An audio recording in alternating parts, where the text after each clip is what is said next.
असं बोलून रातचं रामजी हालत नाही. पोटेशा सुनेला रामजी केबलवाला सांगतोय तेच माझा देवखान करत पण विठ्ठलाची गणितच येईल मला घ्या विठ्ठलाचे एवढे पसाऱ्यात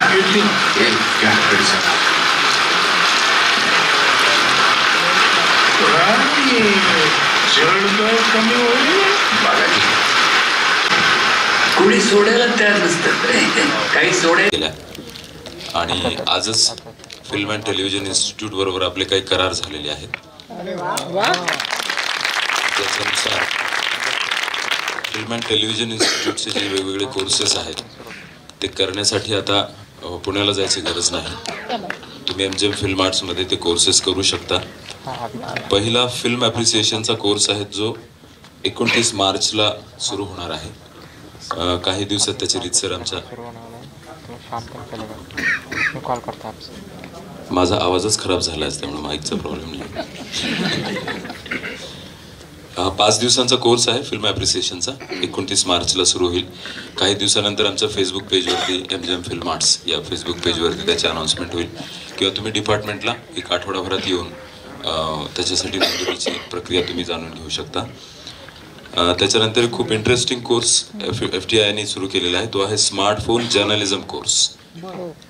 जर्नलिस्टसाठी आता स्मार्टफोन हे खूप मोठं महत्त्वाचं डिव्हाइस आहे, पण ते कसं वापरावं याचं थोडं तारतम्य नसतं. फ्रेमिंग कसं केलं पाहिजे, मोबाईल उभा धरायचा का आडवा धरायचा इथपासनं ते सुरू होतं. ऑडिओ लेवलिंग किंवा ह्या सगळ्या गोष्टींची कशी काळजी घेऊ शकतो आपण. तर याच्यासाठी 7 दिवसांचा कोर्स आहे जो 3 एप्रिलला सुरू होणार आहे. ज्यांना जर्नलिझमशी रिलेटेड इंटरेस्ट आहे त्यांनी याची नोंद घ्यावी. स्मार्टफोन जर्नलिझम कोर्स 3 एप्रिलपासून सुरू होईल. त्याच्यानंतर एक स्क्रीन ॲक्टिंग कोर्स आहे 20 दिवसांचा. ज्यांना ॲक्टिंग करायची आहे तर बरंच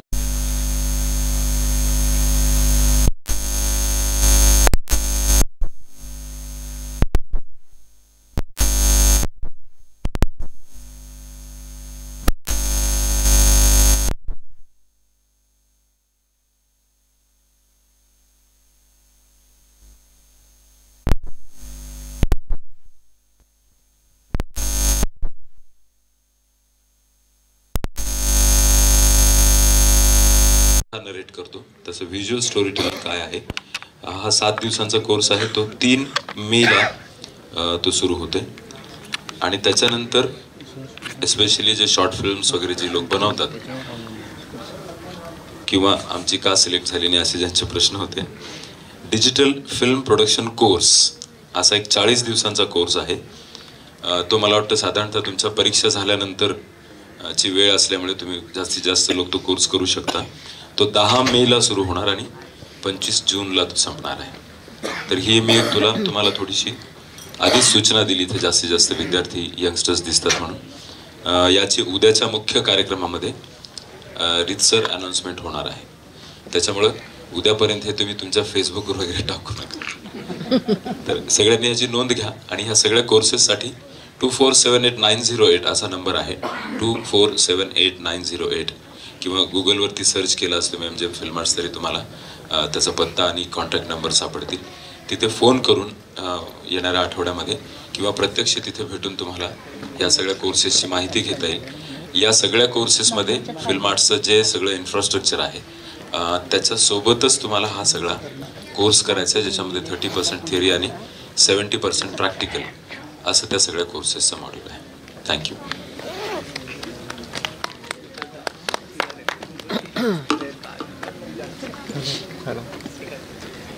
पण प्रश्न मग परत सुमित्रा मावशीकडे थोडा आराम देत आपण बोलूया. आणि प्रतिमाला सगळ्यात शेवटी प्रश्न विचारणार आहे, कारण तुझ्या घरात बसलोय आम्ही औरंगाबादमध्ये, म्हणजे त्यामुळे आधी मी गौरीकडे वळणार आहे. आणि जो मगाशी सुमित्रा मावशीच्या बोलण्यातनं मुद्दा आला की गोष्ट सांगायची निकड, गोष्ट सांगावीशी वाटणं. पण तुझा प्रवास थोडासा वेगळ्या पद्धतीने सुरू झाला गौरी. तू आधी जाहिरात क्षेत्रात दिग्दर्शिका म्हणून आलीस आणि तुझा गुगलमध्ये अभ्यास करताना मला कळलं की तू 100पेक्षा जास्त जाहिराती केल्यास. आता कदाचित तो आकडा पुढेही गेला असेल त्याच्या. पण जाहिरातीमध्ये कदाचित तुम्हाला एखाद्या प्रॉडक्टसाठी तुम्ही काहीतरी गोष्ट सांगता, जी गोष्ट कुठली तरी गोष्ट विकण्याकरता सांगायची असते, तुमच्या मनातली गोष्ट नसते. पण ह्या जाहिराती करताना तुला स्वतःला कधी वाटलं की मला माझी एक गोष्ट सांगायची आणि म्हणून मला आधी शॉर्ट फिल्म आणि मग सिनेमा बनवायचा आहे, तर तू दिग्दर्शिका कशी झालीस चित्रपटाची?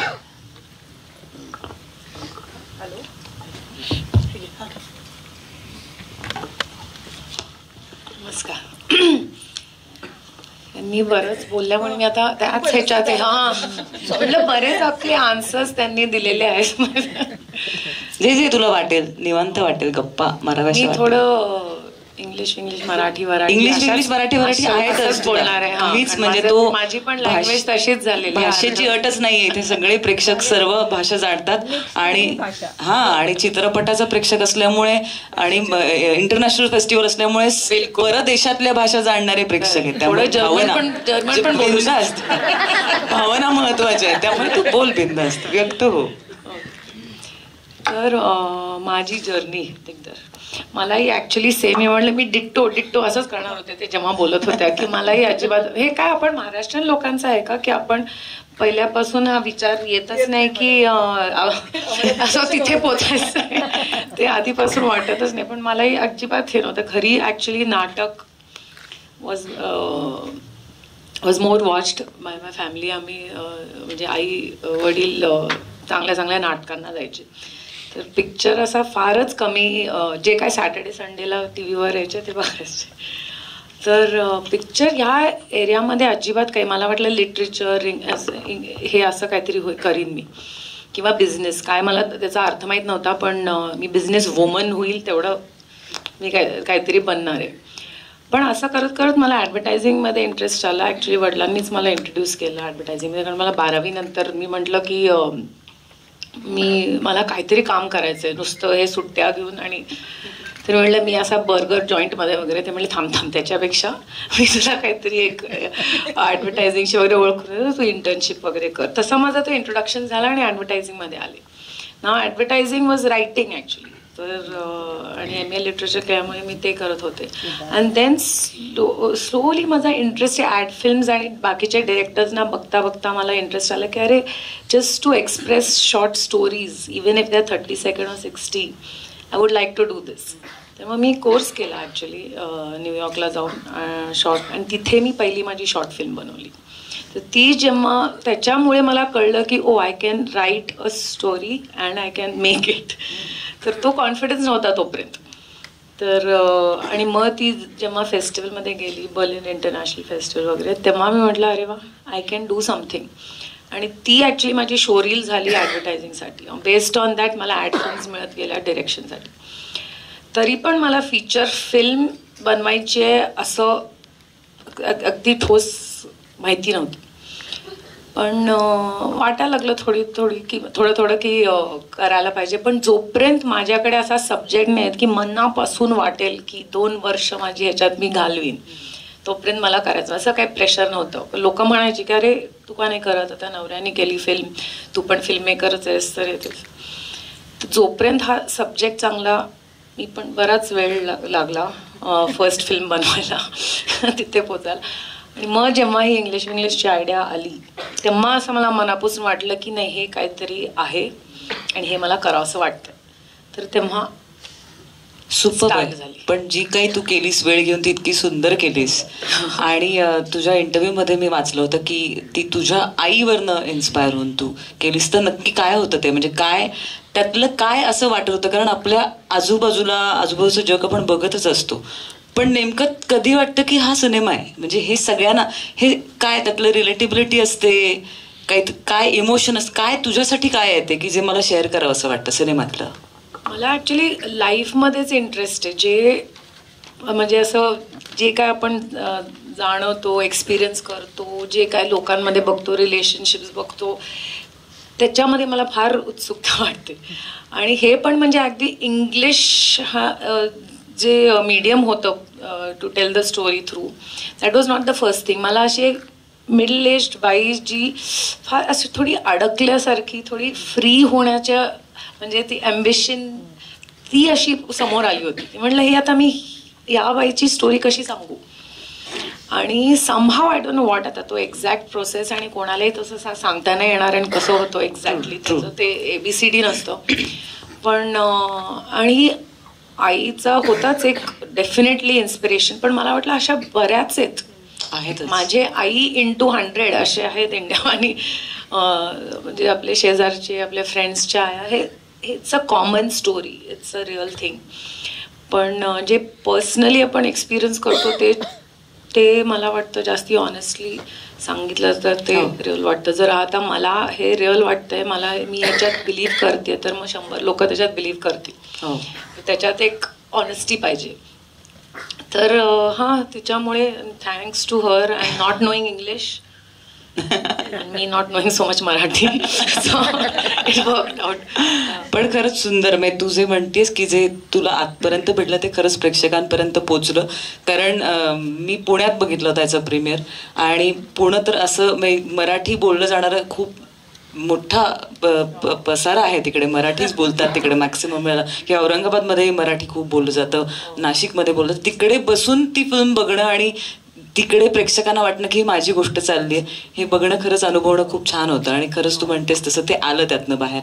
पण जेव्हा मगाशी सुमित्रा मावशीला मी जसा प्रश्न विचारला की एखादा विषय हाताळताना हे जाहिरातीत पण होतं का, हे पण मला हवंय, की एखादी गोष्ट क्रिएटिव्ह गोष्ट जेव्हा येते, छोटी कमी वेळात सांगायची असते, तेव्हा त्यात फ्रेम लावताना विचार करताना बाई म्हणून काही वेगळा अप्रोच वाटतो का, किंवा काही वेगळ्या पद्धतीने इमोशनली वेगळ्या पद्धतीने हँडल केलं जातं का कधी काही? मला असं म्हणजे ॲट अ मॅक्रो लेवल असं मला म्हणायचं, मला माहिती आहे तुम्हाला कळते, पण मीच शिकते की काय सूक्ष्म नाही, ते फार डिफिकल्ट. एकदम बारकाईने विचार केला तर हे सोपं आहे. नाही, ऑपोजिट बारका नाही, सॉरी, माझा इंग्लिश क्लास मराठी क्लास चालू झाला. मॅक्रो लेवलवर मला नाही वाटत. ढोबळ तर असू दे आता ढोबळ. नाही मी मला माझ्यासाठी विचार इम्प्रूव्ह करते. तर मला नाही वाटत की बायकांना पुरुषांना असं कप्प्यात घालून, म्हणजे त्या ॲज अ डिरेक्टर, की मला तो विचार येतच नाही की वुमन पॉइंट ऑफ व्ह्यू जसे ह्या पण म्हणत होत्या, ते फार मला हा प्रश्न जेव्हा विचारला जातो तेव्हा मी ऍक्च्युली ह्याच्यामध्ये पडते की काय ह्याचं ऍक्च्युअल उत्तर आहे आणि मी कशी, हे माझा काय पॉइंट ऑफ व्ह्यू आहे. म्हणजे माझं हेच होतं, पण आता मला हा विचारायचा आहे ना, तर आपण हा सॉल्व्ह करूया प्रश्न. कारण मगाशी सुमित्रा मावशीने फार इंटरेस्टिंग एक गोष्ट फार इंटरेस्टिंग त्यातली आली होती, ती म्हणजे काही वेळेला स्त्रियांना जे दिसतं ते पुरुषांना दिसतच नाही. त्यांचं उत्तर फार मी ते घेणार आहे पुढच्या कधी थोडं, पण कारण छान एक्सप्लेन केलं त्यांनी. कारण हा सगळीकडे आम्हाला विचारला जातो, पण हा प्रश्न कोणाला विचारला जातो? स्त्रियांनाच विचारला जातो. पुरुषांना कोणी नाही विचारत की तुमचा मेल गेज काय आहे, तुम्ही कुठल्या पॉइंट ऑफ व्ह्यू. त्यांना ऍक्च्युली विचारलं तर आपल्याला जास्त कळेल आय थिंक त्यांच्या उत्तरांनी की ते कसे बघतात. कारण I think as a storyteller only we come. I mean, that is our main aim, is to tell human stories. So I was telling a journalist just beforehand that before being a feminist, I'm a humanist. So I'm looking at any story from a human point of view, and like she said, I'm telling it to a human. And I want to reach on a human level. Now, what gaze I have and what point of view I have is again very individual. की माझी life कशी होती, माझ्यावर काय म्हणजे influence झाले, परिणाम झाले, किंवा काय काय म्हणजे मी काय शिकले, किंवा कुठे ट्रॅव्हल केलं, काय वाचलं, कोणाला भेटले, हे इन्फ्लुएन्सेस आहेत. आता मी ॲज गौरी किंवा ॲज अ वुमन मी कसं ते अब्झॉर्ब केलं ते पण युनिकच आहे, पण as a woman I think we absorb different. So I think आपण जे जगलोय, जे अनुभवलंय ते I think as a woman point of view थोडं वेगळं असतं, is what I feel. Because हे मी बघते ना, from male friends to husband to whatever, ते अब्झॉर्प्शन एक आय थिंक पुरुषांचं कळलंय असं निघतात. आपण थोड्या वेळ थांबतो. आय थिंक तेवढाच एक फरक आहे असं वाटतं. तुम्हाला वाटतं तुझं ठहराव आहे त्यातला, एक क्षण थांबण्याचा, तो महत्वाचा आहे आणि तो कदाचित काहीतरी वेगळेपणा त्यामध्ये आणत असेल असं. आणि तू म्हणतेस ते करेक्ट आहे अगदी. मला वाटतंय की आता थोडंसं कसं झालंय की ग्रुपनी एकत्र काम करायचं आणि फोटोला उभे राहा म्हणल्यावर बायकांनी वेगळं उभं राहायचं आणि पुरुषांनी उभं राहायचं, तशा बायका वेगळ्या आल्यात फोटोला आणि पुरुष कुठेतरी दिग्दर्शक लांब दुसरीकडे गेले आहेत. त्यामुळे आपण आपलंच बोलतोय असं मला वाटतंय. पण तरी हा बरोबर आहे की एक छोटासा ठहरावाचा मुद्दा असेल कदाचित आणि तो प्रत्येक माणसाचा वेगळा असेल आणि जडणघडण आपली कशी झाली त्यावर ते बरंच अवलंबून असेल. एक पॉइंट ऑफ व्ह्यू की जे म्हणजे मला वाटतं सगळ्यांमध्ये थोडं ते येन अँड यांग म्हणतात ना, फेमिनिन साईड आणि मॅस्क्युलिन, मला ते पुरुषांमध्ये पण आहे. तर ज्यांच्यात तो बॅलन्स आहे ते त्यांचा पॉइंट ऑफ व्ह्यू पण सेन्सिटिव्ह आणि असाच असणार आहे. ते काय काय बायकांमध्ये पण जर मेल एनर्जी जास्ती असेल तर त्यांचा पॉइंट ऑफ व्ह्यू वेगळा असेल. So I actually don't want to differentiate because as a film maker I think it's not about gender. तेवढेच सेन्सिटिव्ह मेल डिरेक्टर्स पण आपण पाहतो आणि त्या स्टोरीज ऍक्च्युली डिरेक्टरचं नाव काढलंच ना पण लावलाच नाही आणि हा पिक्चर कोणी बनवलाय ते आपण जेंडर विचारू की नाही ते इंटरेस्टिंग होईल मला वाटतं. वाव. मला असं वाटतं की फारच महत्वाचा आणि इंटरेस्टिंग मुद्दा आहे. म्हणजे शेवटी आपण यापर्यंत येतो की संवेदनशीलता ही महत्वाची, माणसाची सेन्सिटिव्हिटी. तुम्ही संवेदनशीलतेने कलाकृतीकडे जितके बघाल तितकी ती त्या पद्धतीने जाऊ शकते. आता प्रतिमा औरंगाबादमध्ये नाही, ती खूप बोलणार आहे, मला माहिती आहे ती खूप बोलणार आहे. औरंगाबादमध्ये बसलोय आणि मला खूप वर्ष तूही काम करतेस प्रतिमा. मला वाटतं 95-96 सालापासून तू या क्षेत्रात आहेस. पण तू तुझी पहिली फिल्म करायला खूप वेळ घेतलास. आता काय हे मी आता मैत्रिणी म्हणून करायचे, का वेळ घेतलास असंच मी म्हणते खरं तर. पण का इतका वेळ घेतलास तू या गोष्टी करता? काय वाटतं तुला? याचं काही कारण का काय? म्हणजे नमस्कार. याचं कारण म्हणजे आळशीपणा. याचं पहिलं कारण आळशी नाही. खरं सांगायचं तर मी खूप उशिरा सुरू केलं हे कामच. मी उशिरा सुरू केलं. साधारण मी 29-30 वर्षाची झाल्यानंतर मी हे काम सुरू केलं. कारण माझं पण आता सुमित्रा मावशी किंवा गौरी म्हणाले तसं दिग्दर्शक बनण्याचं वगैरे अजिबात स्वप्न नव्हतं. कारण मी खरंच अकॅडमिकली खूप हुशार होते. म्हणजे मी डॉक्टर होता वाचली अक्षरशः. सो मी खरंच म्हणजे मेरिट स्टुडंट. त्याच्यामुळे मला असं कधी वाटलंच नाही की मी काहीतरी अगदी दिग्दर्शक वगैरे बनेन. त्यामुळे मी असं विचारच करायला मला खूप उशीर लागला. मी खूप उशिरा सुरुवात केली. पण मी इथे शिकत असताना औरंगाबादला आमचं जिगीषा नावाचं एक नाट्यसंस्थेचा आमचा ग्रुप होता. त्याच्यातनं मला थोडीशी या गोष्टीची आवड निर्माण झाली. म्हणजे तेव्हाही मी बॅकस्टेज करत होते. मी कधी ऍक्टिंग पण केली नाही किंवा मी कधी दिग्दर्शनाच्या पॉईंट ऑफ व्ह्यूने कधी विचार पण केला नाही.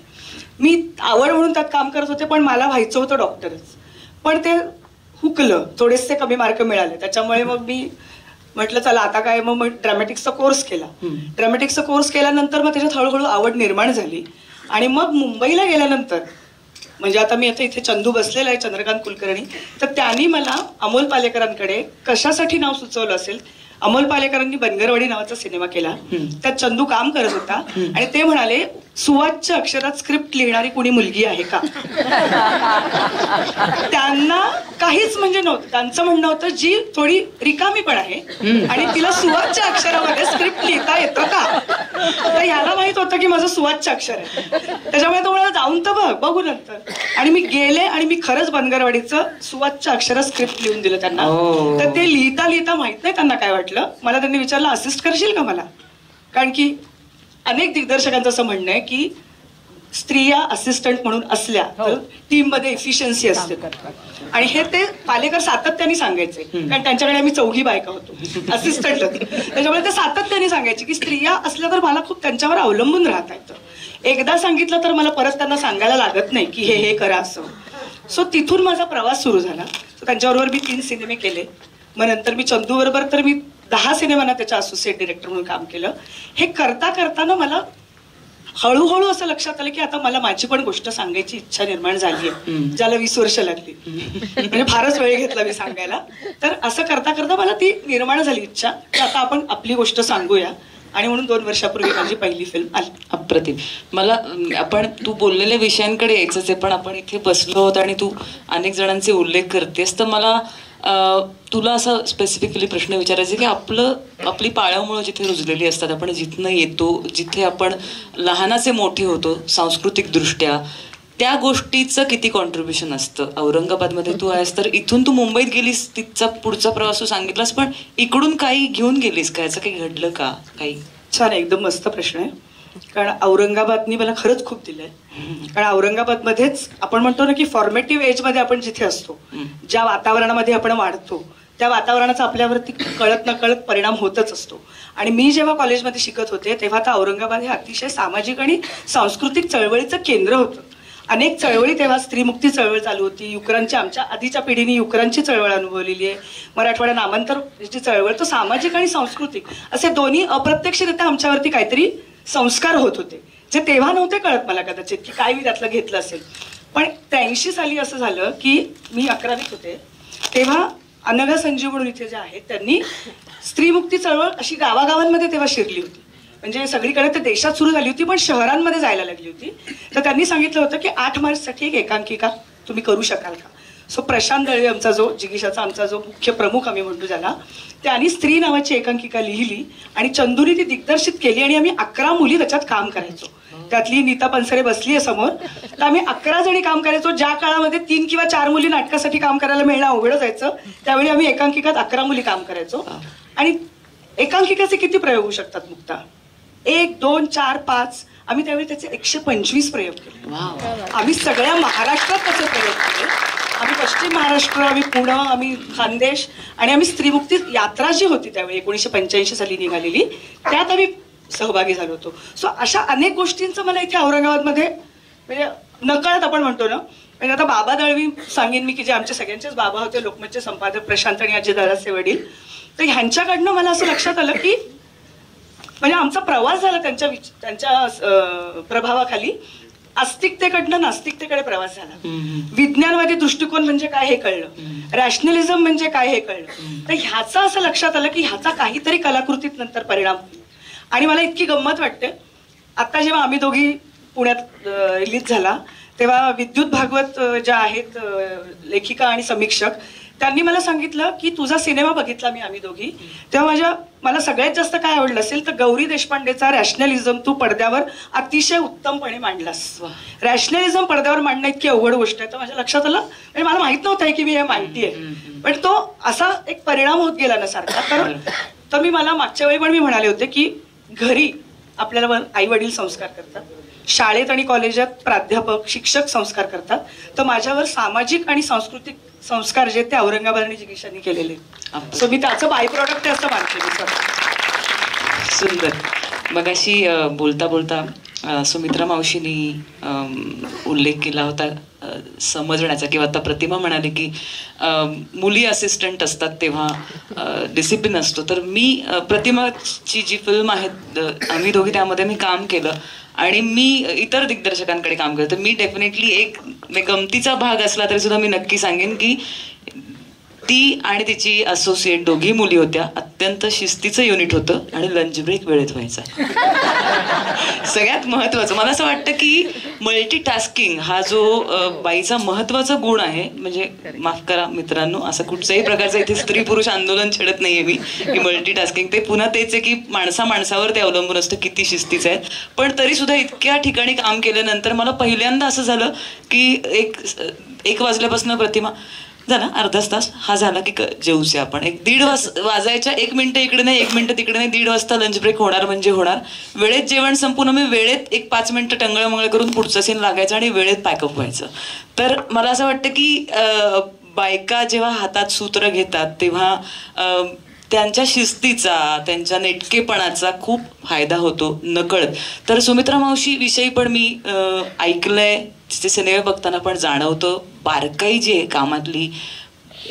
म्हणजे एकही ढिसाळ गोष्ट दिसणार नाही त्या सिनेमात.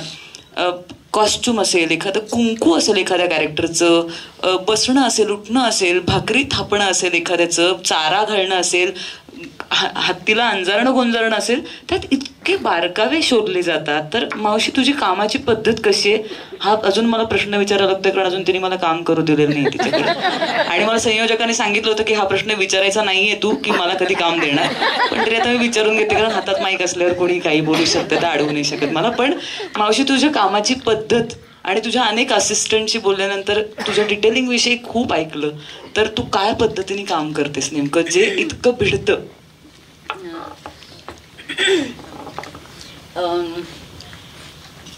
मगाशी मी म्हटलं की स्त्रीचं काम वगैरे माझ्याबरोबर पहिल्याच सिनेमापासून सुनील सुप्तनेकर काम करतच होता. त्यामुळे एक प्रकारे आम्ही दोघं मिळून काम करत असल्यामुळे त्याच्यामध्ये पुरुषाचाही दृष्टिकोन असायचा आणि मी स्क्रिप्ट स्वतः लिहित होते किंवा ते मुळात माझ्या डोक्यातून येत होतं, त्यामुळे ऑब्विसली स्त्रीचा दृष्टिकोन असायचा. दुसरं मी मगाशी जे रिसर्च मेथोडॉलॉजी म्हटलं तर मी रिसर्चर्सवर काम केलेलं आहे, तो विषय शिकवलेला आहे. त्यामुळे कुठली गोष्ट करायची की 1 2 3 4 मी सुरुवातीला सगळ्यांना सांगते वही घाला, नवं प्रोजेक्ट करायचंय, प्रत्येकाच्या हातामध्ये वही असलीच पाहिजे असं माझी सक्ती असते. आणि मी स्वतः टेबल्स तर तयार करते. मग आमचं ना तुम्हाला ऐकायला आवडेल कदाचित ह्याही दोघी ते करत असतील. प्रत्येक फिल्मचं त्याला आम्ही बुक असं म्हणतो, म्हणजे जणू काही ते आध्यात्मिक किंवा धर्माचं बुक असं एक बुक असतं आमचं. आणि त्या बुकमध्ये सगळे कॉन्टॅक्ट नंबर्स असतात, मास्टर चार्ट असतो, कॉस्ट्युम चार्ट असतो, आर्ट चार्ट असतो. असं एक बुक तयार करून ते सर्व असिस्टंटच्या हातात असावं लागतं आणि स्क्रिप्ट सगळ्यांना पाठ असावं लागतं. हो, तर अशा तपशिलात काम मी करते. बाईचा दृष्टिकोन असं आपण बोलतो आहोत. आमची संविता फिल्म काय वेळ काय होतं की स्त्री काय पुरुष काय त्या त्या संस्कृतीचे आणि त्या त्या काळाचे शब्द वापरते मुद्दाम, बळी सुद्धा असतात. तर आमच्या संहिता चित्रपटाची गोष्ट ही 1945 46 47 या सालातली होती. संस्थानिक बाई राजाची राणी ती संस्थानामधली ती कशी पोलकी घालेल, ब्लाउजेस तिचे कसे असतील. तर मी आमच्या कॉस्ट्युम बघणारी स्त्री होती, मी सांगितलं होतं की असे मोठाले सध्याचे गळे असतात तसे नाही पाहिजेत, छोटे गळे. हो, कोल्हापूरला शूटिंगला आम्ही गेलो. उद्या सकाळी शूटिंग 8ची शिफ्ट होती आमची आणि संध्याकाळी मी तिला म्हटलं तर सगळे ब्लाउजेस साड्या आणून ठेव समोर माझ्या. तिने आणल्या आणि असे गळे म्हटलं हे नाही ती घालणार उद्या अजिबात. मग काय करायचं, मग रात्री कोल्हापूरला आम्ही दुकान कपड्याचं एक उघडलं, टेलर रात्री गाठला आणि त्याला एक प्रकारे सगळ्या ब्लाउजेसना ठिगळं लावून ते गळे लहान केले. आता तो गळा कसा दिसतो हे कदाचित पुरुषाच्या लक्षात आलं नसतं. हे माझं कदाचित पुरुषी कपड्यांबद्दल होत असेल,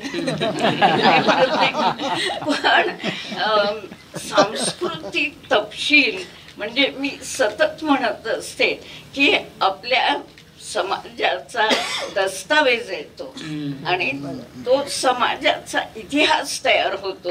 आज जर माझ्या सिनेमात तुम्हाला असं मोठं ब्लाऊज, मोठ्या गळ्याचं ब्लाऊज दिसलं असतं तर पुढची माझी नातवंड म्हणाली असती की 46 साली बायका असे कपडे घालत होते, तर त्या तशा नव्हत्या घालत.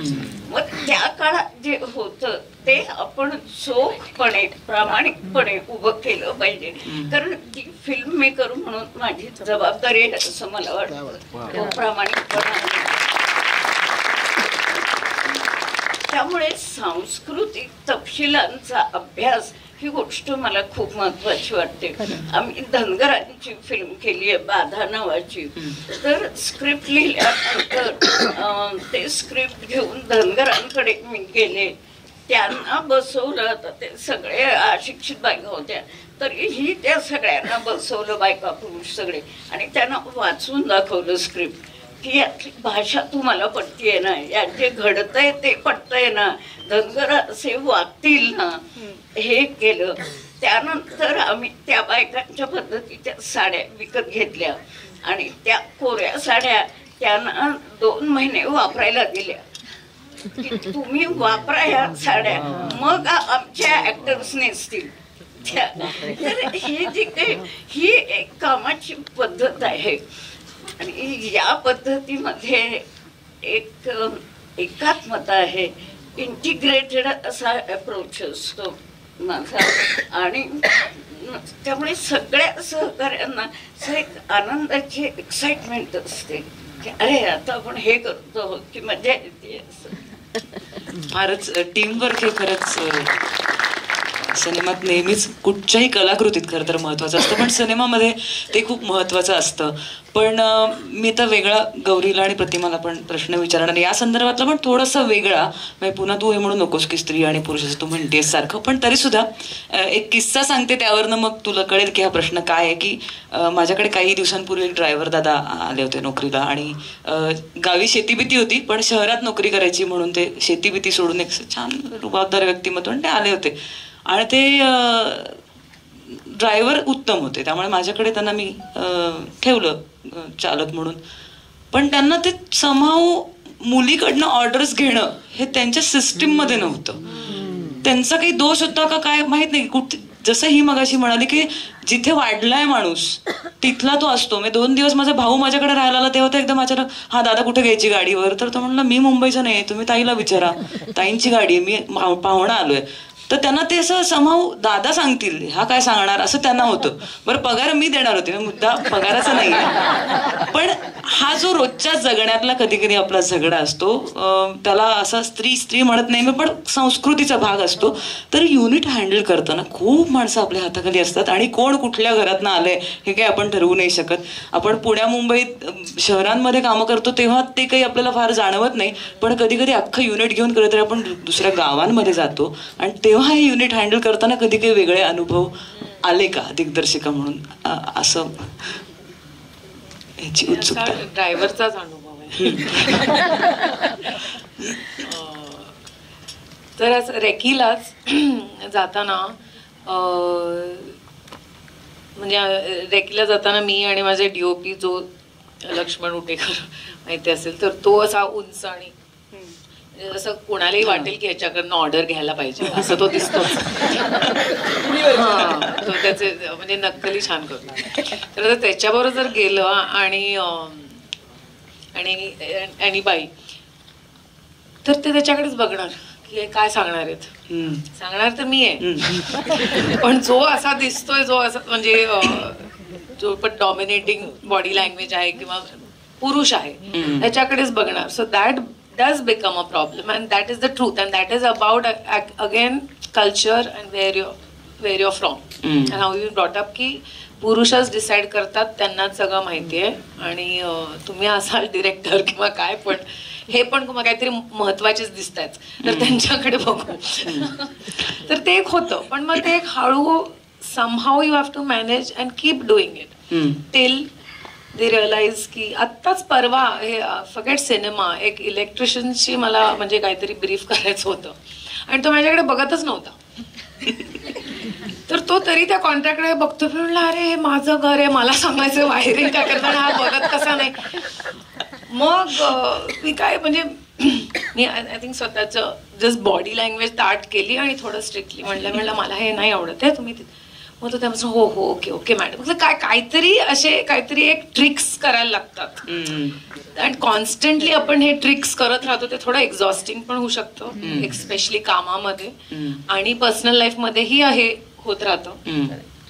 From a Uber driver to normal drivers to रेकी ड्रायव्हर्स टू विलेज का टू व्हेरियस मेन. तर ते I think it's become part of us. It's like going in a Bombay train. आम्ही म्हणजे जेव्हा मी आले मुंबईत आणि जायचे तेव्हा हॅवरसॅक बॅग आहे ती पुढे लावून जायची, कारण एवढ्या गर्दीत आपण स्वतःला सेफ. तर ते एक इतकं कंडिशनिंग झालंय की हे नॉर्मल आहे. आणि म्हणजे somehow you have to handle some mentalities and some men and their physicality. So everything is become so much part की when you ask, हा करेक्ट हा प्रॉब्लेम आहे तसं जाणवतं. पण ते has become part of our नाही.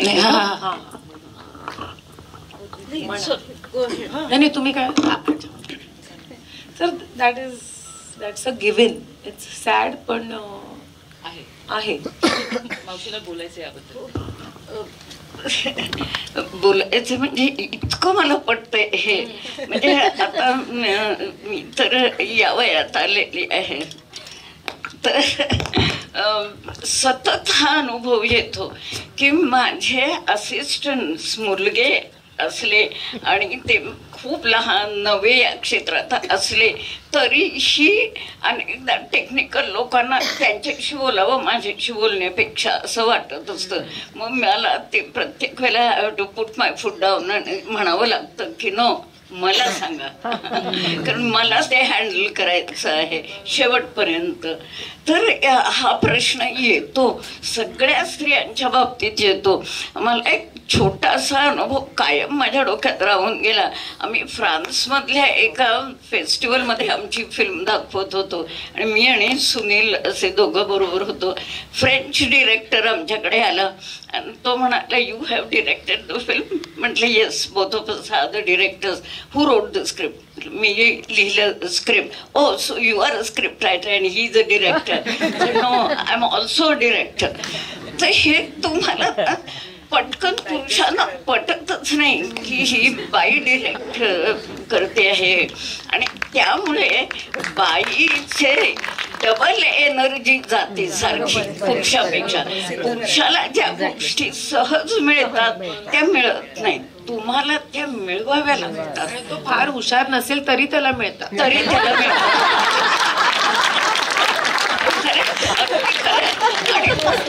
त्या मिळवाव्या लागतात.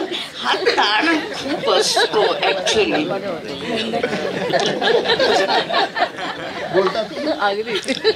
माझा थोडा वेगळा अनुभव आहे याच्याबद्दल, कारण मी ना पुरुषांना युनिटमध्ये खूप घेण्याची रिस्कच नाही. कारण माझी कथालेखिका गौरी देशपांडे, स्क्रीन प्ले भाग्यश्री जाधव आणि प्रतिमा जोशी, डायलॉगही भाग्यश्री जाधव, कॉस्ट्युम डिझायनर पण माझी स्त्री, आणि माझ्या 2 महत्वाच्या नट्या ज्या अभिनेत्री होत्या मुक्ता बर्वे आणि प्रिया बापट. तेवढ्या 7 बायका असताना युनिटमध्ये एकाही पुरुषाची माझ्यावर दादागिरी करण्याची हिंमतच नव्हती. म्हणजे त्याच्यामुळे कोणी, मला खरंच नाही आला हा अनुभव. मला अगदीच माझ्या सिनेमाच्या, आणि माझी प्रोड्युसर पण स्त्री होती, पूजा छाबरिया.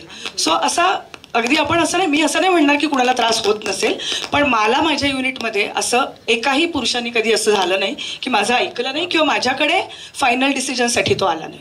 ज्या पद्धतीचं मी त्यांना डिस्क्राईब केलं होतं की मला असं असं हवंय, ते सगळं मला मिळालं. सो मला खरंच असा एक युनिक एक्सपिरियन्स आला असं म्हणेन मी, की मला अगदी छान एक्सपिरियन्स आहे. मला नाही आला हा अनुभव अजिबात. बोलतोय मलाही तसा एक्सपिरियन्स येत नाही माझ्या युनिटमध्ये, कारण माझ्या युनिटचे सगळे तरुण मुलं ही माझी नातवंड आहेत ऑलमोस्ट. तर त्यामुळे त्यांच्याकडनं मला अजिबात असा अनुभव येत नाही की ते माझ्या ऑर्डर्स घेणार नाहीत. They are always very meticulous की मावशीने सांगितले, मावशीला चालणार नाही, आणि त्यामुळे व्यवस्थितच करतात. पण सगळीकडे समाजात वावरताना हा अनुभव येतो, एवढंच मला म्हणायचं. नाही, आणि आपण त्यातला गमतीशीर भाग म्हणून आपण आता हसलो, पण हे इतकं टायरिंग आहे मावशी म्हणाली तसं, की तिला ते मावशी पद आणावं लागतंय, ताई असावं लागतंय. मी पण नाटकाची प्रोड्युसर झाले, मग मी ताई झाले, मग मी घरादाराच्या चौकशा करते, हे सगळं करावं लागतं. मी असं इझिली उठले, मला हे येतंय आणि मी करून दाखवते आणि ते झालं, असं फार कमी वेळा घडतं. त्याच्यासाठी तुम्हाला अख्खी एक मोठी बॅग असते त्या ताईची. ही माझी आईसारखीच आहे, ही माझी मावशीच आहे. नाहीये मी कुणाची आई आणि मावशी, मी फक्त आर्टिस्ट आहे असं म्हणून काम करणं हे खूप खूप जड जातं, तितकं चांगल्या पद्धतीने ते स्वीकारलं जात नाही किंवा त्याच्यासाठी प्रॉब्लेम्स येतात. आणि ह्याच्याविषयी चर्चा करायला ते फार मजेशीर नाही वाटत आहे मला वाटतं आपण काही वर्षांनी ह्याविषयी आपण चर्चाच करणार नाही. जसं मी महिला दिनाला म्हणते की महिला दिन काही साजरा वगैरे करायची काही महिला दिन कसला साजरा करायचा असं मला वाटतं. तसं काही वर्षांनी या चर्चा होणार नाही. तसं आपण आता सगळेजण इतके तरी आता ऍटलिस्ट ठरवू की काही वर्षांनी हे मुद्दे नाही यायला पाहिजेत, फक्त क्रिएटिव्हिटी विषयी बोललं. प्रतिमा तू काहीतरी नाही काहीतरी सांगायला तू बोलून झालंय. नाही मगाशी जो दृष्टिकोनाचा मुद्दा होता त्याच्याविषयी पण मला तुम्हाला तिघींना जे मावशीच्या बाबतीत घडत नसणारे, कारण ती स्वतः लिहिते पण ऍक्टर म्हणून बरेचदा असं जाणवतं काही काही सीनला अप्रोच करताना की हिरो हिरोईन मुलगा मुलगी कुठलाही असा सीन असेल तेव्हा असं वाटतं की ह्या सिच्युएशनमध्ये या मुलीला वाटतंय ते करेक्ट आहे पण मी अशा पद्धतीने नाही म्हणणार. जेव्हा कधी कधी ते डायलॉग्स मुलांनी लिहिलेले असतात, म्हणजे पुरुष लेखकांनी, कोणी मनावर घेऊ नका असं नाही म्हणायचं मला की पुरुष समजू नाही शकत, पण बरेचदा हे होतं आणि मॅक्सिमम पुरुषांची संख्या जास्त आहे लेखकांची. तर ते तुम्हाला जाणवतं का हे? आणि दुसरा मगाच्या विषयाला जोडून मला प्रश्न होता की आपण जे बोललो ड्रायव्हरचे अनुभव, हे जे सतत परीक्षा बघितली जाते याचे अनुभव, हे आपल्याला माहीत असताना एक स्त्री म्हणून आपण जेव्हा विषय निवडतो सिनेमाचा तेव्हा तुमच्या डोक्यात हे असतं का की माझा हाच ऑडियन्स असणार आहे ज्याला हे वाटतंय मनातनं की इलेक्ट्रिशियन असा घरात येतो जो बाईची ऑर्डर घ्यायला तिच्याकडे बघतही नाही आणि कोण बॉस ऑर्डर देतोय तो बघतोय, तर तोच आपला ऑडियन्स असणार आहे. तर विषय निवडताना मनात हे येतं का की ह्या सगळ्यांना मला फिल्म दाखवायची, त्यांना पचेल आणि कळेल अशी फिल्म मला केली पाहिजे का? तसा डोक्यात येत नाही विषय निवडीचा मुद्दा जेव्हा येतो? कळलं मी प्रश्न? कळला? हा हा नाही हाच दे नंतर परत विचारते मगाचा. नाही मी ऑडियन्स ऐकू येत तर नाही. Who is your audience? I think that's a failed question, कारण you can't decide that. I think what I mean, who is your audience? As in, who do you want your audience to be? Is a failed question. I think what do you want to make? What do you want to say? I think is the more important question. Because आपण जर ते again honestly जे काय ती आहे story त्याला like ते आपण म्हणत होत्या ऑथेंटिकली आणि सेन्सिटिव्हली किंवा ऑनेस्टलीच म्हणतात ती दाखवली तर, आणि आपल्याला ते स्वतः you can relate to and you like what you are doing, 100 people will like it. So असं मी ते डिफरन्शिएट नाही करू शकणार की इलेक्ट्रिशियनला आवडेल का नाही आवडणार. आय थिंक ते असं एक नाही, म्हणजे मला असं म्हणायचं की फक्त तो स्पेसिफिक माणूस नाही पण अशा प्रकारचा एक समाज जो असा विचार करतो, पण ते ट्राय करायलाच लागणार. आणि आय थिंक आपण अंडरमाइन पण करतो समाजाला कधी कधी, त्यांच्याही कुठेतरी आहे की समजू शकतात. हो समजून घेऊ शकतात. समंजसपणा आहे आणि ते कळू शकतात. आणि आपण सिनेमा आर्ट ह्याच्यावरूनच इव्हॉल्व्ह होतो. आपल्याला काहीतरी बघितल्यावर आपण पण थोडे राईज होतो ना, तर ते पण एक आहे म्हणजे ह्युमॅनिटी मध्ये. तर तो आपण जरी आपल्याला वाटलं की नाही ह्यांना काही समजणार नाही किंवा नाही, ती आहे समजण्याची शक्ती लोकांना, आणि मग ते तसेच राईज होत राहतात. बरोबर. आपण आपल्या विषयात मांडणीचा प्रयत्न करत राहिला पाहिजे. आपल्याला काय आवडणार आहे, सडनली फार काहीतरी वेगळं पण आपल्यालाही आवडतं. बरोबर. आपण पण त्याचा ऑडियन्स नसू, पण सडनली आपल्याला किती म्हणजे आता या फेस्टिवल मध्येच कोणाला काय माहितीये की सडनली हा जर्मन सिनेमा किंवा पोलिश सिनेमा आवडणार आहे, पण you are being open to it or accepting it. So that's the hope for any art form, I think. कारण सिनेमा खूप महत्वाचं माध्यम आहे आणि ते कदाचित असा बदल घडवण्यासाठी खूप महत्वाचं माध्यम ठरू शकतं. प्रतिभा, मगाशी तू हसता हसता किंवा महत्वाचा अनुभव म्हणून पण सांगितलंस की माझ्या युनिटमध्ये सगळ्या बायकाच होत्या आणि बायकांचीच तुलना केली. मग तू आता असंच करणार आहेस का ह्याच्या? म्हणजे मला काम मिळत राहणार आहे का हा त्याचा आढळून प्रश्न नाहीये, पण तू विषय निवडताना तुझ्या मनात हे राहणार आहे का काय, म्हणे तू असंच हे अप्रोच तुझा असणार आहे का? नाही, विषय निवडताना असं काही असणार नाही की मला फक्त बायकांचेच विषय मांडायचे किंवा स्त्रीप्रधान व्यक्तिरेखाच मला करायच्यात असं माझं काही असणार नाही. सगळ्यात असं कोणाही दिग्दर्शकाची मला वाटतं हीच प्रोसेस असेल की मला ती गोष्ट सांगावीशी वाटली पाहिजे. मला जी आवडती गोष्ट ती मला इतरांना सांगावीशी वाटली पाहिजे. हाच कुठल्याही दिग्दर्शकाचा हेतू असणार. म्हणजे अगदी कोणालाही तू विचारलंस तरी कोणी असं म्हणणार नाही की मी ठरवून हा सिनेमा दाखवणार आहे किंवा माझा हा ऑडियन्स आहे आणि त्याला मला सिनेमा दाखवायचा आहे. कोणी म्हणेल मला ही गोष्ट आवडली आहे, मला ती सांगावीशी वाटते आणि मी ती सांगणार आहे. सो असा काही असणार नाहीये. मला तू जो प्रश्न विचारलास तो की फक्त बायकांचा, आणि युनिटमध्येही हे आता मगाशी गंमत म्हणून झालं, पण युनिटमध्ये असं प्रत्येक वेळी कसं असेल की माझ्याबरोबर सगळ्या 7-8 बायकाच असतील प्रत्येक, आणि मला पण आवडेल वेगवेगळ्या लोकांबरोबर काम करायला, वेगवेगळ्या लोकांकडनं नव्याने काहीतरी पॉइंट ऑफ व्ह्यू शिकायला. नाही आता बायकाचं रोल असतं तर नॅचरली करावाच लागेल. मी बरी वागली असेल तर मिळेल. शेवटी माणूसपणावर आहे सगळं, नाही का?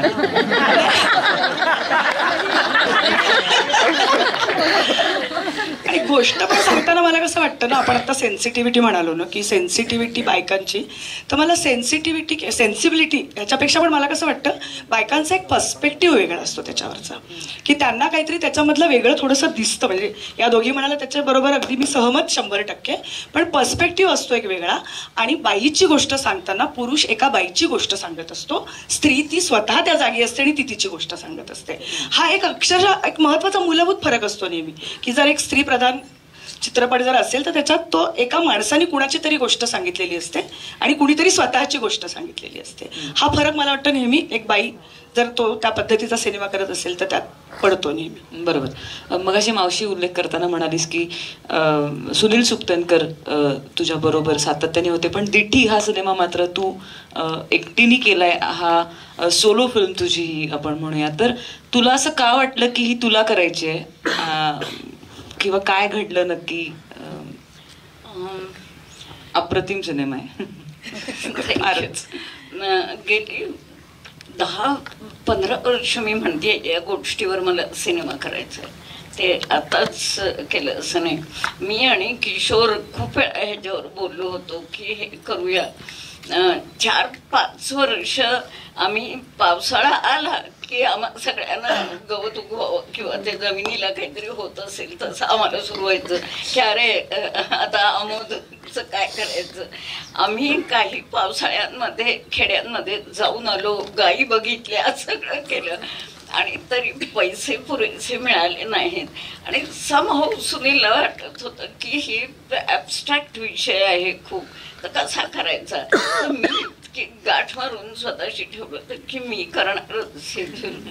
आणि तशी त्यामुळे मी ती एकटीने केली. पुन्हा वेगळंच बोलू, किती वेळ आहे? हो, आपल्याकडे भरपूर वेळ आहे. खरं तर तुम्हाला तिघींना एकत्र आणणं आणि त्यांना एवढासा वेळ देणं ही चूकच आहे. म्हणजे खूप गप्पा मारायच्या आहेत, पण आता तुम्ही मला आडवा, मीच कमी बोलेन आता गप्पा बसते. तू आता जो प्रश्न विचारलास की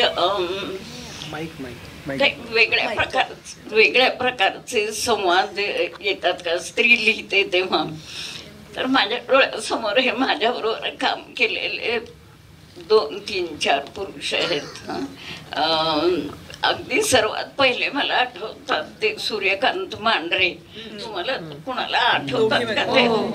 दोघीमध्ये ते होते. सूर्यकांत आणि चंद्रकांत मांढरे म्हणजे कोल्हापूरचे दणदणीत कामं करणारे. आणि माझ्या सिनेमामध्ये त्यांना अर्धांग वायूचा झटका आलाय आणि झोपून राहायचे. तर ते म्हणाले मग एकदा तरी फेटा बांधू का.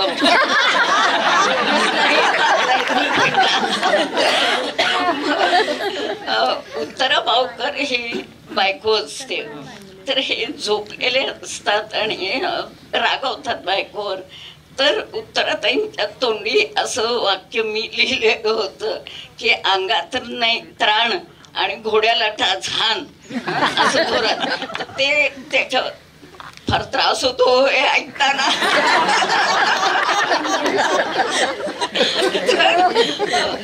अमरापूरकर मला सदाशिव अमरापूरकर म्हणायचे, अहो आमच्यासाठी लिहा की काहीतरी पुरुष माणसांसाठी. म्हणजे मला मोहन आगाशे आता म्हणतात खरं म्हणजे अस्तूमध्ये त्यांना तसा महत्वाचा रोल आहे, पण त्यांचं म्हणणं तुम्ही बायका समोर ठेवूनच लिहिता स्क्रिप्ट तुमची. तसं कदाचित होत असेल. पण दुसरं मला काय वाटतं माहितीये का, जेव्हा वास्तुपुरुष सिनेमामध्ये सुद्धा ते अमरापूरकरांना फार त्याचा त्रास व्हायचा की या उत्तराबाईकरच पुन्हा त्यांची बायको आणि त्या काहीतरी असं म्हणतात की काहीतरी वागण्याविषयी तर काळ करा तुमचं तोंड, असं संतापाचं वाक्य होतं.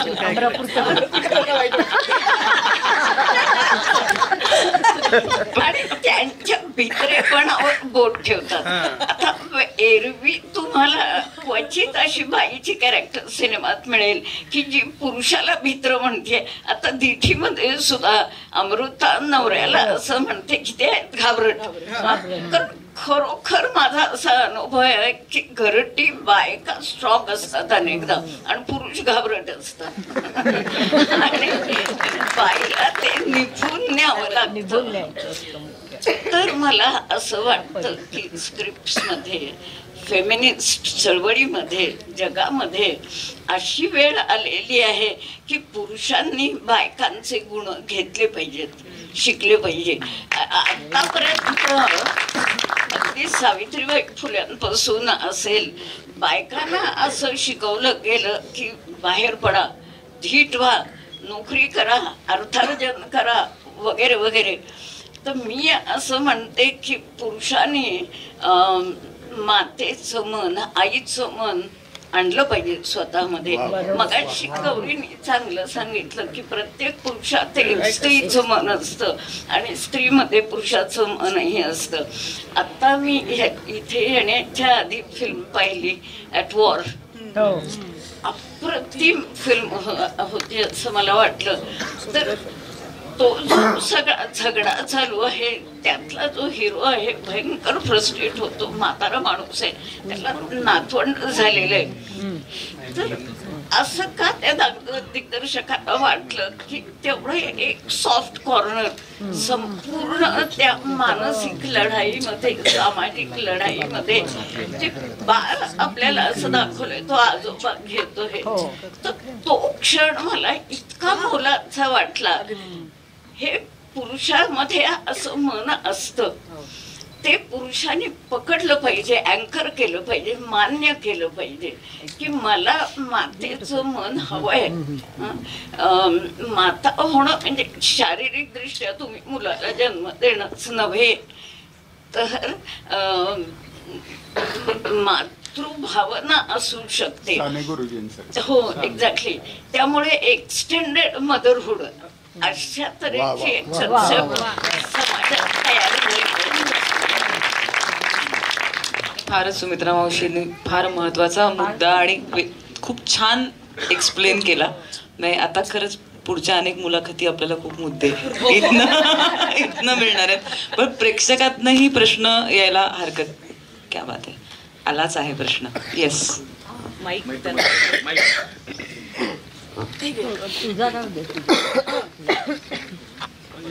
अजून एखादा असलं तर चालू आहे का? हो चालू. नमस्कार तुम्हा सगळ्यांना. मी वंदना धनेश्वर. मला एक प्रश्न विचारायचा आहे. ॲज अ जर्नलिस्ट मला हा प्रश्न नेहमी पडत असतो की ज्या वेळेला, जसं आता सुमित्रा मॅडमचा पिक्चर आला त्यावेळेला असं उल्लेख होता बातमीचा शेवटी की अपार्ट फ्रॉम सुनील सुक्तनकरजी ही त्यांची पहिली सोलो फिल्म आहे. किंवा प्रतिमाजींच्या वेळेला बातमीमध्ये शेवटी उल्लेख असा आला की 15-20 वर्ष त्यांनी चंद्रकांत सरांकडे असिस्ट केलेला आहे. तर माध्यमांमधून अशा संदर्भांनी महिला दिग्दर्शकांचा उल्लेख येणं, ह्याच्याकडे हे कशा पाहतात आणि त्याच्या म्हणजे क्रिएटिव्हिटीची चर्चा का होऊ नये की आतापर्यंत त्यांचं काम आहे काय आहे हे हायलाईट होण्याच्या ऐवजी पुरुषांच्या संदर्भाने महिलांच्या कामाचा उल्लेख होतो. तर त्याच्याबद्दल काय वाटतं? छान वेगळा प्रश्न आहे, फारच सुंदर. मी सांगू माझ्याबद्दल जरा. नाही काय आहे, माझी पहिली फिल्म होती ही, आम्ही दोघीही. सो माझ्याबद्दल बोलताना मी याच्या आधी कुणाबरोबर काम केलंय हेच जरासं आलं असेल ना, की म्हणजे मी अमोल पालेकरांबरोबर काम केलंय, मी चंद्रकांत कुलकर्णींबरोबर काम केलंय. माझ्याबद्दल लिहायला असं नसणार तेव्हा काही. जसं सुमित्रा मावशींबद्दल हे वेगळं असू शकतं, माझ्याबद्दल हे मला असं वाटतं हे योग्य आहे, कारण मी कोणाबरोबर काम केलंय, माझ्यावर काय क्रिएटिव्ह संस्कार झालेले हे त्याच्यातनं दिसावं अशी कदाचित मांडणी असेल ती. पण ते तुमचा चित्रपट बघितल्यानंतर तुमचं टॅलेंट आणि हे लक्षात येतच ना, त्याच्यासाठी नाही बरोबर. नंतर जर हा लेख आला ना तर मी म्हणेन माझा आक्षेप असेल याला. किंवा कोणाच्या संदर्भाने तुमचा उल्लेख व्हायची काहीच गरज नाही. लेट द वर्क स्पीक असं त्याच्या मागे साधा रूल असतो. असू शकतो हा अगदी एक, पण मला फार माझ्या बाबतीत हा चुकीचा याच्यासाठी वाटत नाही, कारण की ती माझी पहिली फिल्म होती आणि माझ्याबद्दल कुणाला काही फार माहिती नव्हती. नाही यांना उत्तर देऊ दे. हे खरं आहे, पुरुषांच्या संदर्भात उल्लेख झाले की आणि चालतंही, त्याची सवय आहे म्हणूनही चालतं, ती वस्तुस्थिती आहे म्हणूनही चालतं, आणि तरी त्याला ही एक किनार असतेच की पुरुषाशिवाय बाईचा उल्लेख होत नाही. हे बरोबर आहे. त्यामुळे अगदी सुरुवातीला मी जे म्हटलं हो आणि नाही, तसं या सगळ्या प्रश्नांना इतकी कॉम्प्लेक्स उत्तरं आहेत, त्याच्या इतक्या छटा आहेत की तुम्हाला असं क्लिअरली उत्तर देता येणार नाही. गौरीला पण हो, कारण आहे माझ्याकडे उत्तर. कारण माझा नवरा ऍक्च्युली माझ्या नवऱ्याने आधी फिल्म बनवली, पण ऍक्च्युली मी आधी डिरेक्टर झाले फॅमिलीमध्ये, कारण ॲड फिल्म्स मी डिरेक्ट करायचे. ही त्याची अगदी फर्स्ट टाइम तो ऍक्शन म्हणणार होता चिनी कममध्ये. तर जर्नलिस्टनीच तू जसा प्रश्न मस्त विचारला तसा तिने अगदी ऑपोजिट फिमेल जर्नलिस्टच होती. जेव्हा प्रमोशन चालू होते इंग्लिशचे, तिने मला विचारलं, so how much has Walki helped you in this film? I said, how much is your husband helping you in your career, was my response to her. So would you like me to ask you this? Aren't you working hard and coming here? असं मी कशाला बनवू मग cinema जर त्यांनीच सगळं केलं असेल. म्हणजे मी माझा टाइम म्हणजे कशाला वेस्ट, त्याच्यापेक्षा मी काहीतरी बुटीक उघडीन किंवा काय, म्हणजे फिल्म बनवायला कशाला, एवढा अवघड म्हणजे प्रोफेशन कशाला चूज. तर ते झालं, पण ते संपलं पिक्चर आल्यानंतर. पण त्याच्या आधी पण हा प्रश्नच चुकीचा होता. चला आता हे ऍटलीस्ट रेफरन्स की oh this was her resume, so it comes like a resume as a biodata की this is what you done. तो तिने माझा बायोडेटाच काढला आणि रिलेशन तसं पण होतच. मला छान वाटतंय की छान प्रश्न होता. आणि मला छान वाटतंय की पत्रकारांकडनं आलेला प्रश्न आहे, त्यामुळे पुढच्या वेळेस बातमीत तू तरी असं नाही लिहिणार आणि तुझं बघून आता बाकीचे पत्रकारही असं नाही करणार. पण खरंच सुंदर प्रश्न, थँक्यू. फार कमी मिळतात असे प्रश्न. एक प्रश्न माझा आहे. मी मूलतः प्राध्यापक आहे पत्रकारितेचा. माझा प्रश्न असा आहे की हिस्ट्री जी आहे, इतिहास जो आहे, त्याला ही स्टोरी असं आपण सांगत आलेलो आहे इतिहासाने, आणि तुम्ही असे आहात की हर स्टोरी सांगता. आणि मला असं नेहमी वाटतंय की हे एक सांस्कृतिक, वैचारिक, सामाजिक चिंतन असतं आणि समाजाचंच ते देणं असतं, ते घेऊनच तुम्ही उभे असता. त्यामुळं असं एक ह्युमॅनिस्टिक लेवलला बोलणं ठीक आहे, पण you are product of society. त्यामुळं हर स्टोरी सांगताना आणि ही स्टोरी सांगताना एवढं प्रबल असं पुरुष दिग्दर्शकांचं हे साम्राज्य आहे, तर त्या साम्राज्याला तुम्ही दुसऱ्या मारताय, क्रॅक करताय. तेव्हा मला असं वाटतं की गांभीर्यानं मला असं विचारायचं की खरोखरीच या प्रकारे तुम्ही जेव्हा विचार करायला लागता की पुरुष दिग्दर्शकांनी निर्माण केलेले सिनेमे आणि स्त्री दिग्दर्शकांनी निर्माण केलेले सिनेमे, किंवा काही पुरुष असे दिग्दर्शक आहेत की त्यांनी अगदी महिलांची सेन्सिबिलिटी महिलांपेक्षा अधिक प्रखरपणानं मांडलेली आहे, असं पण घडलेलं आहे. असे कोणी असतील तर आम्हाला प्लीज सांगा, म्हणजे ती सेन्सिबिलिटी इथल्या पुरुषांच्या जे कोणी कलावंत आहेत त्या क्षेत्रात इच्छितात त्यांना ती दिशा मिळेल. बिमल रॉय, गुरुदत्त, ज्यांनी स्त्री प्रधान व्यक्तिरेखा इतक्या, बंदिनी असेल किंवा सुजाता असेल, गुरुदत्त आणि बिमल रॉय म्हणजे मी स्वतः त्यांची खूप चाहती आहे त्या दिग्दर्शकांची. त्यामुळे त्यांची सेन्सिबिलिटी किंवा सेन्सिटिव्हिटी पण म्हणू शकतो आपण, ही महिलां इतकीच तरल आहे असं म्हणता येईल. म्हणजे मला हे दोन दिग्दर्शक प्रकर्षाने दोघांची नावं घ्यावीशी वाटतात.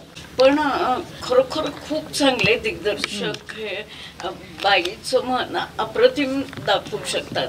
मी सिनेमा बनवते पण मी सिनेमाची अभ्यासक आहे असं मी म्हणणार नाही. म्हणजे जिथे सिनेमाच्या इतिहासाचा वगैरे मी अभ्यास केलेला नाही आहे. पण जसं लेखकांच्या मध्ये रवींद्रनाथ टागोर आहेत किंवा शरदचंद्र चटर्जी आहेत, त्यांच्या इतकं उत्कृष्ट बाईचं मन कुणीच दाखवलं नाही असं म्हटलं जातं बायकांनी सुद्धा. तेव्हा हे खरंच आहे की उत्तम पुरुष कलावंत आहेत आणि त्यांनी उत्कृष्टपणे हे दाखवलेलं आहे. हा, मला वाटतं मगासपासून चर्चेत सर जे बोललं जात आहे की जेंडर त्यात अंडर मावशी हा बोलते मावशी. मी जो शब्द वापरला तो शब्द इथे कदाचित स्त्री म्हणून मी मान्य करणार नाही. मला क्रॅक नाही करायचं म्हटल्याबरोबर माझ्या पटकन मनात ही रिॲक्शन आली की no, I want them to go with me. त्यांना मला म्हणून माझ्या बरोबर अनेक तरुण मुलगे काम करतात. तर त्यांची माझी चांगली दोस्ती होते. आणि मगाशी मुक्ता म्हणाली ते मला बुद्धीला पटतं आणि समजतं तिच्या पिढीचं म्हणून की मी ताई नाही, मी आई नाही, मी एक स्किल्ड ऍक्टर आहे. मी म्हणते असं की मी एक स्किल्ड डिरेक्टर आहे पण मी आई आहे, ताई आहे, मावशी आहे. त्यामुळे माझ्या घरी कामाला आलेल्या सर्व मुलांना मी विचारते जेवलात का, नाश्ता केलात का, नसेल केला तर माझ्या स्वयंपाकघरामध्ये करून घ्या. मला असं वाटतं की हाच अप्रोच कामाचा असायला हवा. Because we deal with human feelings. आम्ही स्वतः मानवी कथा उभ्या करतो आहोत. तर त्याच्यामध्ये मला फ्रॅगमेंटेशन नको वाटतं. इंटिग्रेटेड अशा तऱ्हेचं सगळं असावं असं वाटतं. त्यामुळे क्रॅक नाही काही करायचं. हा, म्हणजे ही काही अशी चळवळ उभी नाही करायची, कुणाच्या विरोधात कोणी नाहीये, सगळ्यांनी मिळून काहीतरी चांगला अनुभव प्रेक्षकांना द्यायचा आहे. त्यामुळे पुन्हा तेच येतं की सेन्सिटिव्हिटी आणि सेन्सिबिलिटी मिळून चांगली गोष्ट, जे पहिल्यांदा मी म्हणाले की लहान मुलांना आवडेल अशी गोष्ट आजीनी सांगितली काय किंवा आजोबांनी सांगितली काय, ती छान असेल तर लहान मुलं रमतं. आणि प्रेक्षक हे निर्माते क्रिएटरसाठी लहान मुलांसारखे असणार आहेत भाबडे, त्यांना ती गोष्ट आवडली पाहिजे. बास, मस्त होता तुमचा सिनेमा, भारी एकदम, बास संपलं. त्यातलं बारकावे हे नाही कळले यांनी फार फरक नाही पडत. प्रत्येकाला आपलीशी वाटली हेच मला वाटतं दिग्दर्शकासाठी खूप महत्त्वाचं. मला वाटतं फार टाइम आणि एक्झॉस्ट होतं कशाला, त्याच्यात ते ती एनर्जी आपण क्रिएटिव्हिटीमध्ये घालू. कुठल्याही प्रकारचे विरोध आणि फारच विरोध चाललेत आज, आपण किती वेस्ट करतो, फार टाइम वेस्ट होतो. त्याच्यापेक्षा आर्ट करा, आर्ट बनवा, सिनेमा बनवा, म्युझिक बनवा. आणि मला तेच वाटतं. आणि इनफॅक्ट मेल फिमेल आधीच इतके डिव्हिजन झालेत, परत मेल फिमेल मध्ये पण नको घालायला, त्याच्यात वेळ नको घालायला. गौरीजींसाठीच माझा प्रश्न आहे की श्रीदेवी सोबतचा तुमचा एक्सपिरियन्स कसा होता आणि आम्हाला खूप ऐकायला आवडेल की मोठी कलाकार होती. हा, हे 8 वर्ष मी त्याची उत्तरं देते आणि मला तर नाही कंटाळा आलाय उत्तर देताना. हे काय होतं म्हणजे ह्याच्यासाठी शब्दच, म्हणजे अशी परिस्थिती आली की शब्द नाही उरले. म्हणजे हे एक इमोशनल युनिक फार होती ही रिलेशनशिप, कारण ही व्यक्तीच इतकी युनिक नव्हती. म्हणजे नुसते एक स्टार नाही पण इतकी म्हणजे एक अगदी रिअल आर्टिस्ट म्हणून ना. कारण मला ऑपॉर्च्युनिटी मिळाली इतक्या जवळकीने तिला एक्सपिरियन्स करायची, त्याचा परफॉर्मन्स किंवा तिचं just as a human being. So very very unique. आणि आय थिंक एक तिच्या ते ब्लडमध्येच होतं, acting and performance, that art only I will call it. It's not just skill.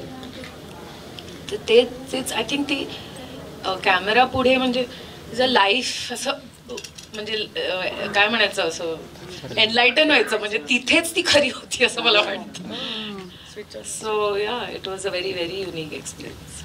शेवटचा प्रश्न. Good evening everyone. My question is for Gauri. In the Hindi film industry, barring Zoya Akhtar, Meghna Gulzar or yourself, there are not many notable female directors. So do you still do you think the producers or production houses are still a bit reluctant to invest in a project which has a woman at the helm of it? No, I don't think so. I think if there's a good story to tell and you know how to tell it, and it's not a 100 crore budget, that is even for a man, then you will be able to make a film. I don't think so. There are many new filmmakers other than the three of us that you mentioned. Just named a few. No, there are at least 15 more. At least 15 more women directors, and if you ask the women here, they might name them. Girls. Hello, नमस्ते.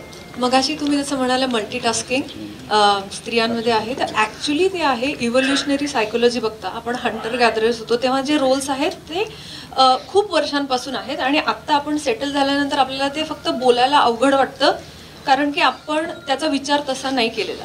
तर अशा काही गोष्टी आहेत ज्या हजारो वर्षांपासून आहेत, त्यामुळे आपले ब्रेन्स एका सर्टन पद्धतीने वायर्ड आहेत. जसं तुम्ही सांगितलं की मल्टीटास्किंगचा तुम्हाला असा फायदा होतो, तसा दिग्दर्शनामध्ये अशा काही क्वालिटीज तुमच्या लक्षात आल्या का की स्त्रिया दिग्दर्शक म्हणून आपल्याला ह्या चांगल्या आहेत किंवा कमी पडतो आणि पुरुष दिग्दर्शकांना ह्याचा फायदा होतो, किंवा आपल्याला नेचरमुळे जे मिळालंय ते भरून काढण्यासाठी नर्चरचा भाग आणायला लागतो? तर अशा कोणत्या क्वालिटीज तुम्हाला आर्टिस्ट म्हणून तुम्हाला आणि दिग्दर्शक म्हणून तुम्हाला दिसतात का की आपल्याला मुळातच वेगळ्या आहेत आणि त्या कोपअप करायसाठी मला थोडासा प्रयत्न करायला लागतो?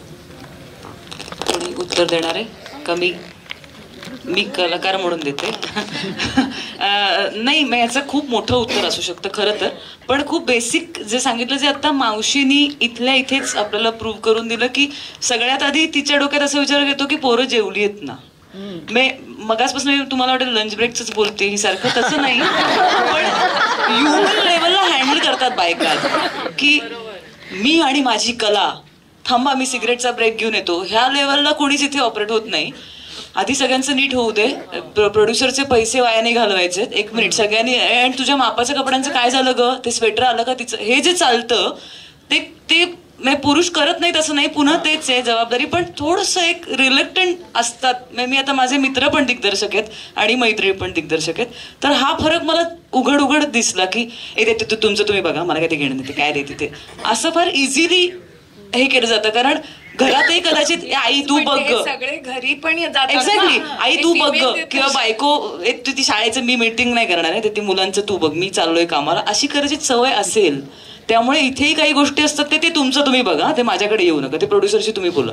इथे जर गेलं बघते आपण बोलूया, थांब जरा मी बघते काय होईल ते, घाबरू नकोस, तारखांचा एवढं नाही प्रॉब्लेम होणार. त्यामुळे बरेचदा प्रोडक्शन हँडल करणाऱ्या पण मुली होत्या माझ्या वेगवेगळ्या सिनेमात सुद्धा, कारण भांडण तंटे होत नाहीत शक्यतो, की बघूया होईल, कामं जाणार नाही आहेत कुणाची. हे जे एक बेसिक ह्युमन म्हणून, बाई म्हणून जे ह्युमन हँडल करायला लागतं ते कदाचित फरक असतो. बाकी क्रिएटिव्ह गोष्टी आणि काय मोठ्या गोष्टी वेगवेगळ्या असू शकतात, नसू शकतात, ते पुन्हा जडणघडणीवर अवलंबून आहे वगैरे वगैरे.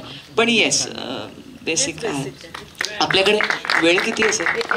थँक्यू. आपण हा प्रश्नोत्तर आपण थांबूयात, समारोपाकडे आपण वळूयात, कारण मग हे नंतर त्या असणार आहेत बाहेर, तर तुम्ही नंतर एकट्यांना गाठून तुम्ही प्रश्न विचारा. पण आपल्याला थिएटर कदाचित रिकामं करायला लागेल. थिएटर रिकामं आता सांगायला लागतं असं प्रेक्षकांना, असं नाही तुम्ही इथे आहोत नाही. खरोखर तर शेवटचा प्रश्न, पुढच्या वर्षी येऊ दे, मग ते पुढच्या वर्षी येतील. हो, पण असं म्हणायला लागतं, ते जाऊ दे ना.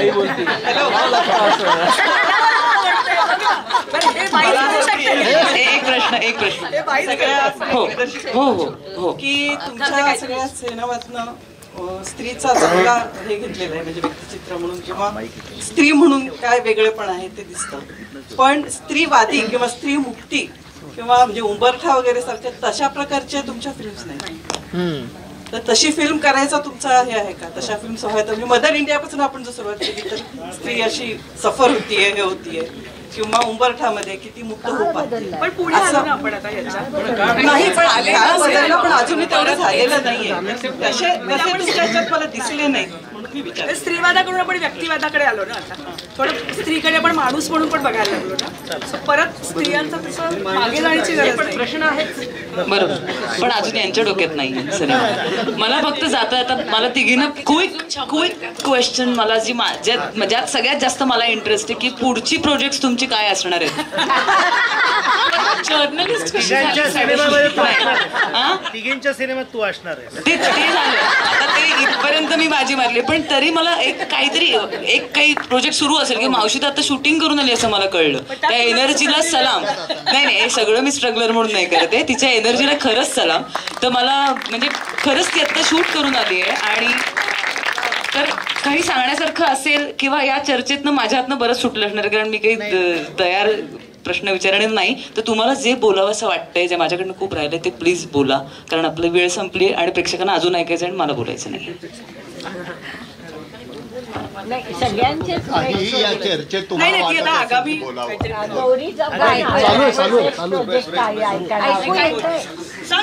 माझं आता लिहून झालेलं आहे. तर आता 20 वर्षात बघ, म्हणजे 2020 मी लिटरल ट्रान्सलेशन केलं. तर काहीतरी होईल अशी अपेक्षा आहे. माझी पण एक स्क्रिप्ट लिहून झाली आहे आणि आता काय मुक्ताचं सुदैव म्हणा, पण ती मुक्तासाठीच लिहिलेली आहे. हा उद्देश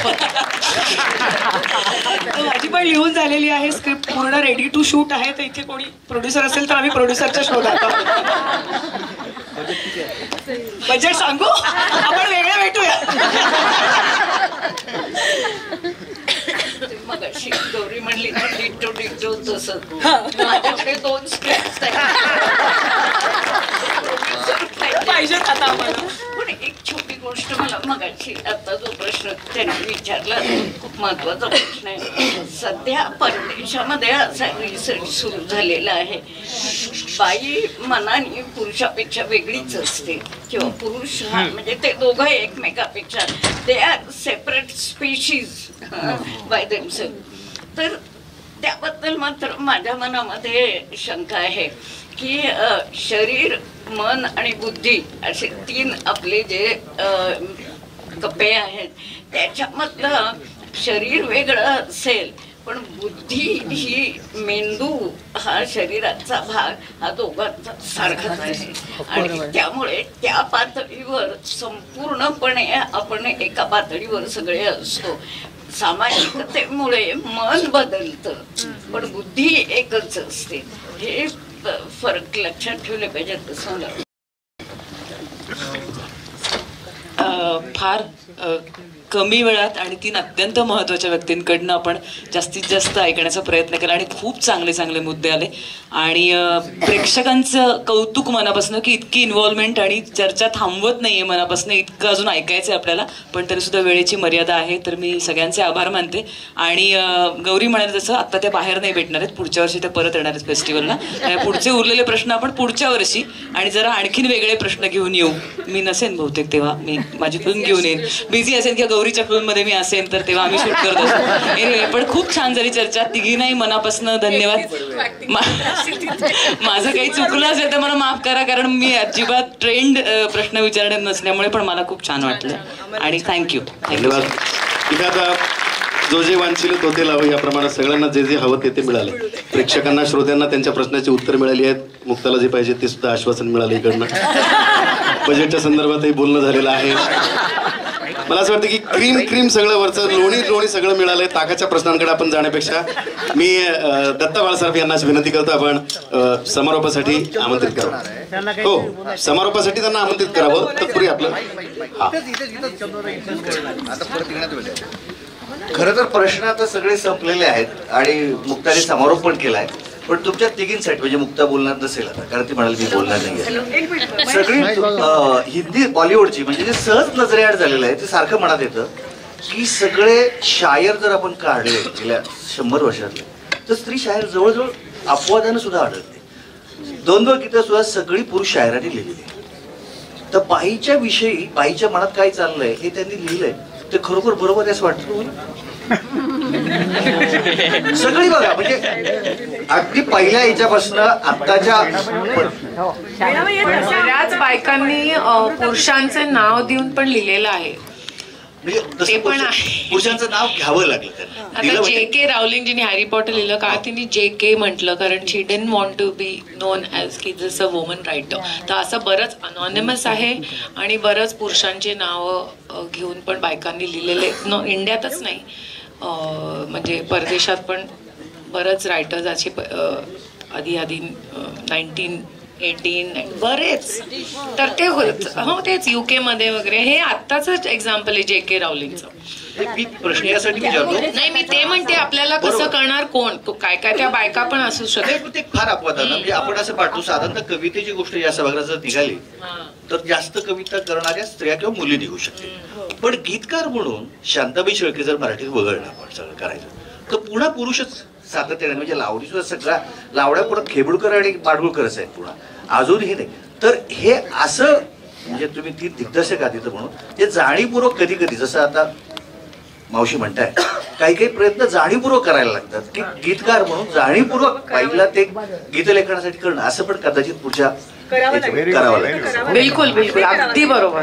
त्यामुळे काय झालेलं आहे बेगम अख्तर यांच्या सगळ्या गझलांच्या मध्ये सरेंडर आणि दुःख असतं ते पुरुषांनी लिहिल्यामुळे. पण मला इथे आमच्या दासूंनी लिहिलंय बाई कष्ट ते राबते तेव्हा भाकर फुलते हे दासू सरांनीच लिहिलं. याचं गमतीशीर उत्तर मला असं वाटतं जसे स्त्रियांचे आणि पुरुषांचे परफ्युम्स वेगळे असतात. बायकांना आवडतील ते वासाचे परफ्यूम पुरुषांसाठी बनवतात आणि पुरुषांना आवडतील ते बायकांसाठी बनवतात. तसं असणार आहे जे पुरुषांना ऐकायला आवडतं तेच ते लिहितात बायकांविषयी. असं त्याचं गमतीशीर उत्तर आहे. चंदू दादांकडे मी समारोपाची सूत्र. हा विषय सुचवताना जे वाटलं होतं त्यापेक्षा खूप चांगल्या पद्धतीचं इथे चर्चा झाली आणि मधून मधून अशी शंका आपल्याला आली म्हणजे मला प्रश्न पडला की या तिघींना प्रश्न विचारताना मुक्ताबरोबर एक पुरुषही ठेवायला पाहिजे होता का. थोडेसे काही प्रश्न पण बदलले असते का.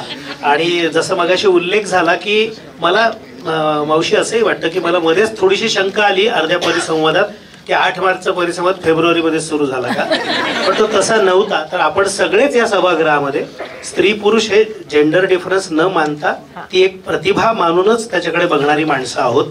कारण मला याचंही उदाहरण द्यावंसं वाटतं की आपल्याकडे पहिलं म्हणजे वरेरकरांपासून तेंडुलकरांपर्यंत आणि साहित्यातल्या अनेक मोठ्या साहित्यिकांनी स्त्री विषयक स्त्री संवेदनाविषयक सामाजिक प्रश्नांविषयी खूप छान पद्धतीने मांडणी केलेली आहे सिनेमांमध्ये केलेली आहे. जसं उल्लेख झाला प्रतिमाचा किंवा कोणाचा की याच्यापूर्वी यांच्याबरोबर यांनी काम केलं तसं सचिन कुंडलकर उमेश कुलकर्णी यांचाही अभिमानानेच उल्लेख झाला होता की त्यांनी सुमित्रा भावेंकडे काम केलं. तेव्हा त्यांना तसं वाटलं नाही तसं कोणालाही वाटता कामा नये. ती रिझ्युमी म्हणूनच बघितली जाते. त्यामुळे आणि आपल्याकडे फार चांगलं आहे उलट महाराष्ट्रात अशा प्रकारचं वातावरण. खूप उत्तम चर्चा झाली आणि आतापर्यंत एक कॉमन सूत्र आहे ते खरे उद्या बोलणार होतं पण मी गौरी समोर आजच बोलतो की या निमित्तानं या औरंगाबाद चित्रपट महोत्सवाला जेवढी मंडळी आली आणि त्यांना इथे येण्यापूर्वी काही जणांना औरंगाबादच्या फिल्म फेस्टिवलचं स्वरूप पुरेसं माहीत नव्हतं पण इथे आल्यानंतर सगळ्यांनी जाहीर आश्वासन दिलंय की पुढच्या वर्षी इथे येणार आहे. गौरी शिंदेचा इथे येण्याचं अजून उद्दिष्ट वेगळं आहे. त्यांना औरंगाबादचं फूडही खूप आवडतं पण ते पण खायला येतील आणि जवळपास सर्व मान्यवरांनी असं मान्य केलेलं आहे की या नका स्वरूपात किंवा प्रेक्षकांमध्ये बसून सिनेमा बघण्यासाठी ते पुढच्या महोत्सवाला इथे येणार आहे. आपण आजचा हा परिसंवाद संपला असं जाहीर करूया आणि पुढचे सूत्र संयोजकांच्या धन्यवाद. सगळ्या औरंगाबादकरांच्या वतीनं मी